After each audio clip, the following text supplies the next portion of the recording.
If there's no God, then nothing matters. If life just appeared by accident and you're just something that evolved from slime, then there's no purpose for your life. There's no future beyond death. There's nothing that's right. There's nothing that's wrong. And also, there's nothing you can do about it because if there's nothing beyond this physical world, then even the thoughts in your brain are just a series of reactions, with one reaction leading to the next and the next in a very predictable way. Things that are just physical, they can't make their own independent choices.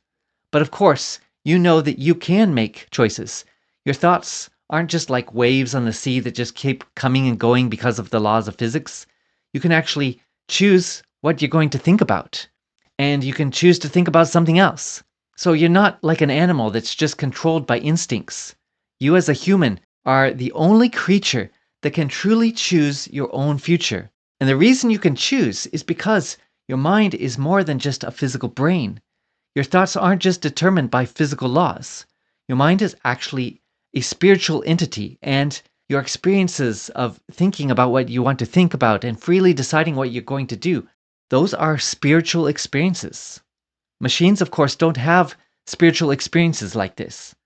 AI, for example, cannot make independent choices like you because it's just all controlled by a series of reactions.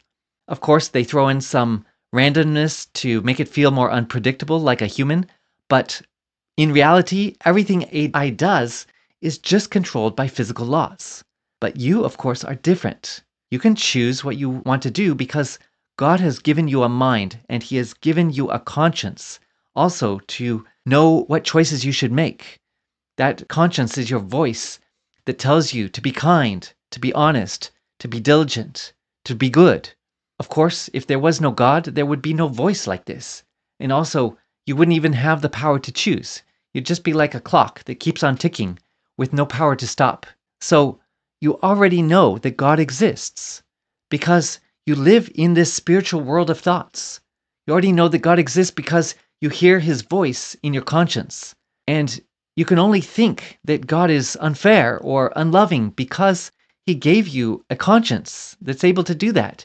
You can only argue against God because He gave you a mind that can argue. You can only debate about God's existence because He actually created everything that exists. And you are only alive right now because He gave you life. So since He gave you your life and your mind and your conscience and everything else that you have, you should use these gifts to search for Him and to find out why He created you. And if you need help to find your purpose, I'm here to help.